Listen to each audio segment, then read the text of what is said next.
हिंदी संस्कृत धारा में आपका स्वागत है। आज हम जानेंगे शब्दालंकारों के बारे में। उन्हीं में से एक है आपका अनुप्रास अलंकार। क्या है अनुप्रास अलंकार? जहाँ किसी पंक्ति के शब्दों में एक ही वर्ण एक से अधिक बार आता है वहाँ अनुप्रास अलंकार होता है। तो जहाँ पर एक ही वर्ण की आवृत्ति क्या होती है, बार बार होती है, वहाँ पर आपका क्या होता है, अनुप्रास अलंकार होता है। उदाहरण देख लेते हैं। मुदित महीपति मंदिर आए, सेवक सचिव सुमंत बुलाए। तो यहाँ पर क्या है आपका, मैं पहली पंक्ति में किसकी, मैं वर्ण की आवृत्ति 3 बार हुई है, और ऐसे ही आपके दूसरी पंक्ति में श वर्ण की आवृत्ति बार बार हुई है, इसलिए यहाँ पर आपका कौन सा आ जाता है, अनुप्रास अलंकार आ जाता है। एक और उदाहरण देख लेते हैं। चारु चंद की चंचल किरणें खेल रही हैं जल थल में। यहाँ पर क्या हुआ है, च वर्ण की आवृत्ति 3 बार हुई है। चारु चंद की चंचल किरणें 4 बार यहाँ पर क्या हुई है, च वर्ण की आवृत्ति हुई है, इसलिए यहाँ पर क्या हो जाएगा आपका अनुप्रास अलंकार हो जाएगा। अब जानते हैं अनुप्रास अलंकार के भेदों के बारे में।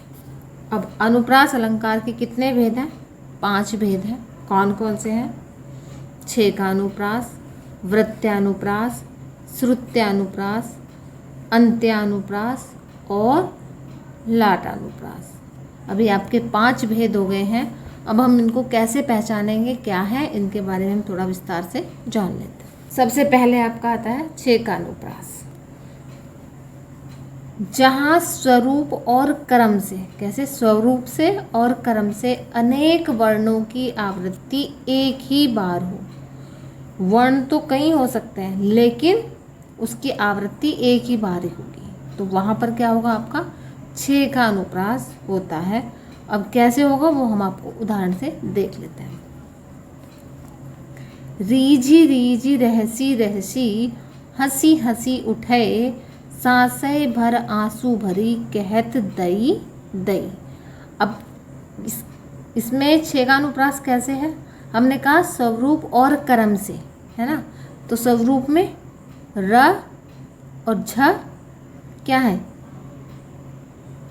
एक समान है दोनों जगह, है ना। आवृत्ति कितनी बार, एक बार हुई है ना, एक ही बार आवृत्ति। एक आवृत्ति का मतलब सिर्फ उसको एक ही बार वो आपका रिपीट हुआ है ना। रहसी रहसी 2 ही बार आया है, लेकिन जहाँ पर रह यहाँ है उसी क्रम में रह यहाँ पर है, जिस क्रम में है यहाँ है उसी क्रम में आपका यहाँ भी है, इसलिए यहाँ पर आपका क्या हो जाता है, छेकानुप्रास। तो रीझी रीझी, रहसी रहसी, हंसी हंसी, दई दई, ये आपके शब्द, इसमें जो आपके वर्ण हैं वो क्या है, स्वरूप और क्रम से समान है और सिर्फ एक ही बार इनकी आवृत्ति हुई है, तो इसलिए यहाँ पर क्या है आपका छेकानुप्रास। तो क्या हुआ है, यहाँ पर रीझी रीझी, रहसी रहसी, हंसी हंसी, दई दई में व्यंजन वर्णों की आवृत्ति समान स्वरूप और क्रम में हुई है। किसकी, व्यंजन वर्णों की आवृत्ति हुई है ना। र र, जहाँ र यहाँ है वही र यहाँ पर है, ठीक है। एक उदाहरण इसका और देख लेते हैं। इस करुणा कलित हृदय में अब विकल रागनी बजती। इस करुणा कलित हृदय में अब विकल रागनी बजती, यहाँ पर किसकी आवृत्ति हुई है, क वर्ण की, एक ही बार आवृत्ति हुई है ना। और क्या हुई है, जिस रूप में ये यहाँ पर है उसी रूप में ये आपका यहाँ पर है। यहाँ पर भी आपका क्या है, प्रथम स्थान पर है, यहाँ भी आपका प्रथम स्थान पर है। तो यहाँ स्वरूप और क्रम से क्या व्यंजन की आवृत्ति एक बार हुई है, तो इसलिए यहाँ पर आपका क्या है, छेकानुप्रास। वृत्त्यानुप्रास, जहाँ पर वृत्ति के अनुसार एक या अनेक वर्णों की अनेक बार आवृत्ति होती है। वर्ण भी एक या एक से ज़्यादा हो सकते हैं और आवृत्ति भी अनेक बार होती है, वहाँ पर आपका क्या होता है, वृत्त्यानुप्रास। अब वही वृत्ति क्या है, पहले हम वृत्ति जान लेते हैं। तो वृत्तियाँ 3 हैं, कौन कौन सी है, कोमला, परुषा, उपनागरिका। तो सबसे पहले जानते हैं कोमला, जहाँ पर य, र, ल, व, श आदि कोमल अक्षर है ना, जिनको हम क्या बोलते टाइम हमें कठिनता महसूस नहीं होती है, आसानी से जिनका हम उच्चारण कर लेते हैं, वो आपके कोमल अक्षरों में आते हैं। तो जहाँ पर कोमल अक्षरों की प्रधानता है वहाँ कौन सी होती है, कोमलावृत्ति होती है। और जहाँ पर इन वर्णों की आवृत्ति बार बार हो रही है तो वहाँ पर क्या है, कोमलावृत्ति के आधार पर कौन सा हो जाता है, वृत्त्यानुप्रास हो जाता है। उदाहरण देख लेते हैं। तरनी, तनुजा, तट, तमाल, तरवर, बहुछाए। तो यहाँ पर त वर्ण की आवृत्ति 1 से अधिक बार हुई है, तो इसलिए यहाँ पर आपका क्या है, वृत्त्यानुप्रास है। दूसरा है आपका शेष, महेश, गणेश, दिनेश, सुरेश, जही, निरंतर, गावही। यहाँ भी आपकी कौन सी है, कोमलावृत्ति है, क्योंकि कोमल अक्षरों की प्रधानता है। जो आवृत्ति हुई है वो कौन से हैं, आपके कोमल अक्षर है। तो इसके आधार पर कौन सा हो जाता है यहाँ पर, वृत्त्यानुप्रास। दूसरी वृत्ति हमारी क्या है, परुषावृत्ति, जहाँ पर ट वर्ग के वर्ण या द्वित वर्ण की प्रधानता हो वहाँ परुषावृत्ति होती है। ट वर्ग में ट, ठ, ड, ढ, न है। द्वित वर्ण आपके आ जाते हैं जहाँ पर आपका एक ही वर्ण, संयुक्त व्यंजन भी जिसको बोल देते हैं, है ना, अक्सर आधा लिखा हुआ है फिर वो आपका पूरा लिखा हुआ है। तो इस तरह के जहाँ पर आपको लिखे हुए व्यंजन मिलते हैं या वर्ण मिलते हैं वो आपके क्या कहलाते हैं, द्वित वर्ण। तीसरी है हमारी उपनागरिका वृत्ति, जहाँ पर सानुनासिक वर्ण होते हैं, वर्णों के साथ क्या है, अनुनासिक लगा हुआ होता है, वहाँ आपकी कौन सी होती है, उपनागरिका वृत्ति। और ऐसे वर्णों की जहाँ वृत्ति होती है वहाँ कौन सा होता है आपका, वृत्त्यानुप्रास। दोनों के उदाहरण देख लेते हैं। चरण, चोट, चटकन, चकोट, अरि, ऊपर, सिर, वज्जत। इसमें आपका कौन सा है, वृत्त्यानुप्रास है। किसके आधार पर है, कौन सी वृत्ति के आधार पर, परुषावृत्ति के आधार पर, क्योंकि क्या है, ट वर्ण की आवृत्ति यहाँ पर और कौन से, द्वित वर्ण की आवृत्ति हुई है, इसलिए यहाँ पर कौन सा है आपका, वृत्त्यानुप्रास। जैसे च की भी आवृत्ति हुई है। दूसरा उदाहरण देख लेते हैं। रघुनंदन, आनंद कंद, कौशल चंद, दशरथ नंदनम, है ना। तो यहाँ क्या है, नंद अनुनासिक आ गया है, नंद अनुनासिक आ गया, कंद, चंद, नंद फिर आ गया है आपका।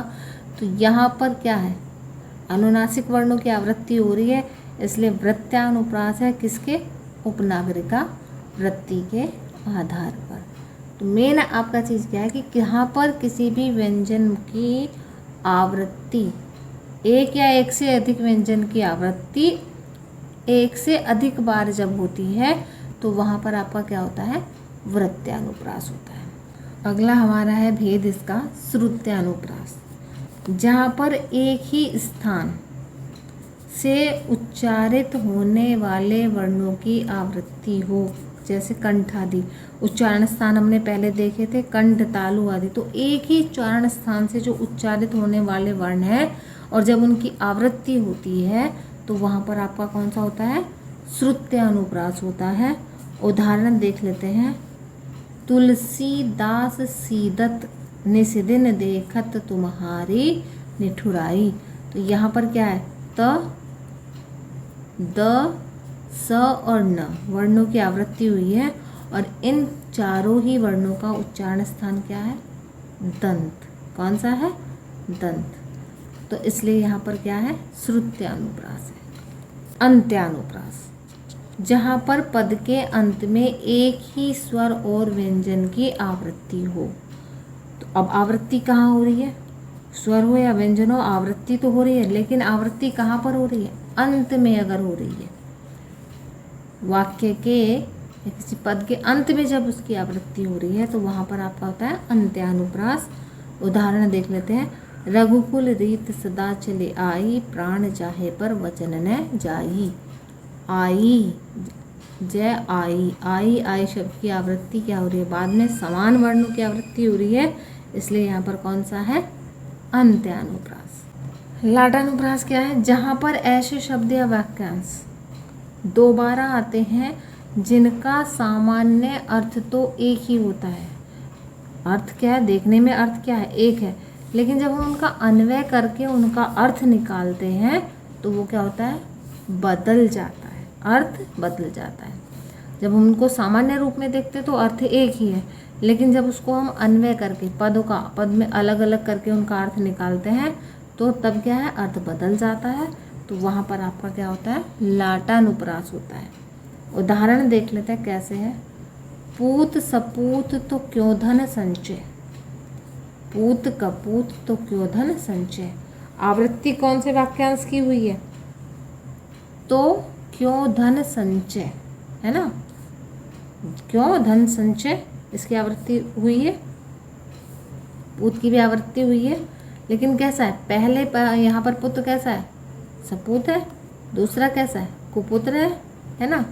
तो अर्थ कहाँ बदल जाता है, यहाँ पर क्यों धन संचय का अर्थ सपूत और कपूत के साथ अन्वय करने पर बदल जाता है। अब इसको अर्थ से हम थोड़ा सा समझ लेते हैं। यहाँ पर क्या कहा है कि अगर पुत्र सपुत्र है ना, सुपुत्र अगर है तो धन का संचय क्यों किया जाए, क्योंकि एक अगर पुत्र अच्छा है, सही मार्ग पर चलने वाला है, सही अच्छा पुत्र है, संस्कारी गुणी अगर आपका पुत्र है तो उसके लिए क्या है, धन को जोड़ने की आवश्यकता नहीं है, क्योंकि वो अपने लिए धन का संचय स्वयं कर सकता है। लेकिन दोबारा फिर क्या कहा है, और अगर पुत्र कैसा है, कुपूत है ना, बुरे चरित्र वाला है, बुरे आचरण वाला है, तो कह रहे कि फिर उसके लिए धन क्यों संचय किया जाए, उसके लिए हम मेहनत करके धन को संचय क्यों करें, क्योंकि कुपुत्र है, बुरे, तो अपने संचित धन का क्या है, वो उसका बुरे कामों में ही इस्तेमाल करेगा, है ना। तो धन का संचय करने की आवश्यकता नहीं है। तो क्या हुआ, अर्थ तो एक ही है, सामान्य अर्थ क्या है, धन को संचय करना, लेकिन अगर सुपुत्र है तो अर्थ कुछ और आता है, और अगर कुछ कुपुत्र है तो अर्थ बदल जाता है। इसलिए यहाँ पर कौन सा है आपका, लाटानुप्रास। आज के लिए इतना ही। अपने बाकी अन्य जो हमारे शब्दालंकार हैं उनके बारे में हम अपनी अगली वीडियो में जानेंगे।